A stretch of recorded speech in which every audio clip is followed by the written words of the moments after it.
I found that the biggest enemy you have to deal with is yourself. There's an old African proverb that says, if there's no enemy within, the enemy outside can do us no harm.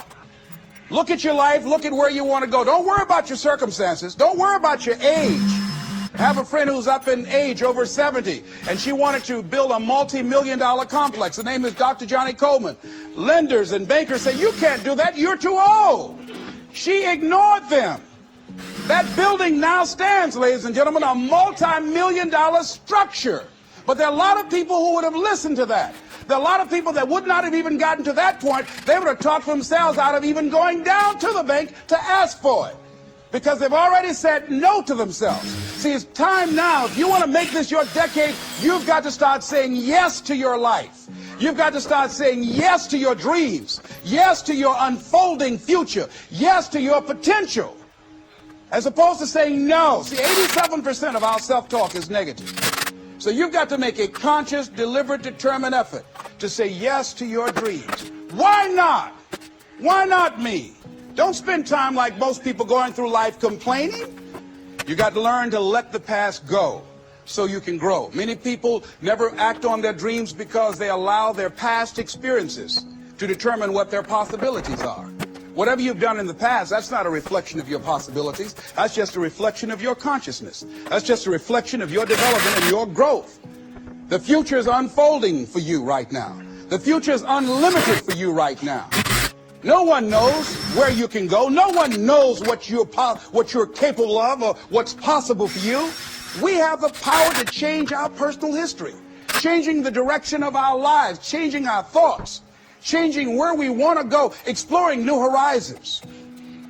So as you begin to look at this decade and affirming that this is your decade, as you set goals that will make you stretch, that will bring out the best in you, as you begin to remove the negative, toxic people from your life, as you decide to take some chances in life, and that's one of the things that's very important. Viscard said, if you're not willing to risk, you cannot grow.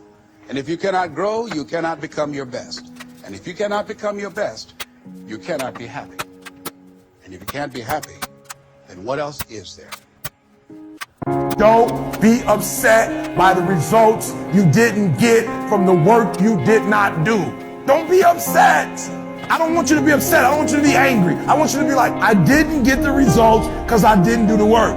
I didn't show up on time. I didn't do what I said I was going to do. I hit the snooze button. I made an excuse. I didn't make adjustments. Don't be upset with the results you didn't get because of the work you didn't do.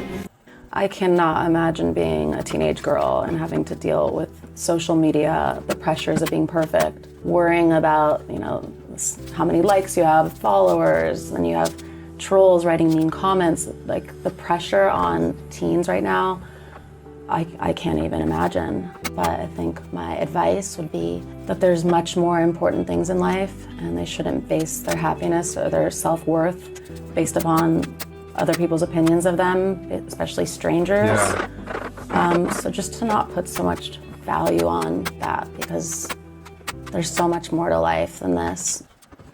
I loved reading the book called As a Man Thinketh by James Allen. He uses the analogy of the mind being like a garden. Weeds don't have to have any encouragement to grow. You don't have to water them. They don't have to get sunshine. They don't have to have fertile ground. They will grow through the cracks of a sidewalk. Am I right? But if you want to grow orchids or roses or any kind of exotic flowers, there are special processes and procedures you must go through. Well, by the same token, you don't have to force yourself or motivate yourself to think negatively, to be depressed, to hate somebody, to want revenge, to want to get back at somebody, to beat yourself up over the head, to feel loaded with guilt. You don't have to make any effort to do that. Your mind is on automatic. It will do that by itself. But if you want to begin to move into your own personal greatness, if you want to begin to really enjoy a happy, successful, healthy life, you've got to be willing to go against the tide. You've got to be willing to harness your will and say, in spite of this, I'm in control here. I'm not going to let this get me down. I'm not going to let this destroy me. I'm coming back, and I'll be stronger and better because of it. You have got to make a declaration that this is what you stand for. You're standing up for your dreams. You're standing up for peace of mind. You're standing up for health. You want it, and you're going to go all out to have it. When you get to the point where you do the work consistently, you invest in yourself consistently, you make sacrifices consistently when everybody else is slacking off, when everybody's partying, when everybody's making excuses, you will dominate every single person you're up against, and your limits become non-existent. If for 10 years, if you didn't avoid doing what you knew you needed to do, what would you be like? Because you're not everything you could be, and you know it. What would happen if you just stopped wasting the opportunities that are in front of you? You'd be, who knows how much more efficient? 10 times more efficient, 20 times more efficient. You have no idea how efficient people get. It's off the charts. If you don't force yourself to improve, nothing in your life ever will. You already know what needs to be done. You just keep waiting to feel ready. But readiness is a trap. It whispers, tomorrow. And tomorrow becomes a habit.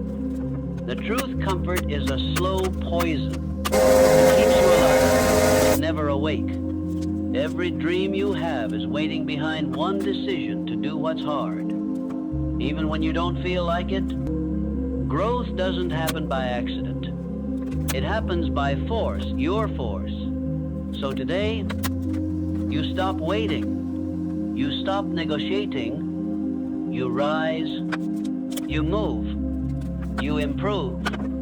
This is your moment to take control. Let's begin. You already know what needs to be done. It's not a mystery. It's not hidden. It's sitting right there in plain sight, waiting for you to finally face it. But you keep walking around it. You scroll past it. You tell yourself, I'll handle it soon. And days become weeks. Weeks become months. And the weight of what you're avoiding grows heavier on your mind. That's the cost of neglect. It's not just the unfinished tasks. It's the quiet anxiety that follows you everywhere, reminding you that you're living below your potential. The truth is, improvement doesn't start when you feel inspired. It starts when you face the thing you've been avoiding. When you look it dead in the eye and say, no more running. Think about it. How many times have you told yourself, when things calm down, I'll start. But life doesn't calm down. It just keeps testing your discipline to see if you'll act in chaos or hide in it. You can't wait for perfect conditions. You can't wait for the mood or the right timing or the perfect motivation, because that day never comes. There is only now, and if you won't act now, you won't act later. Most people don't fail because they're weak. They fail because they wait to feel strong before they act. But strength isn't a gift, it's a result. It's what you build when you do hard things before you're ready. So here's the question. What are you avoiding right now? Is it a habit you've let slide? A responsibility you've been ignoring? A conversation you've been running from? Whatever it is, name it. Because what you don't name, you can't fix. That's where improvement begins, with honesty.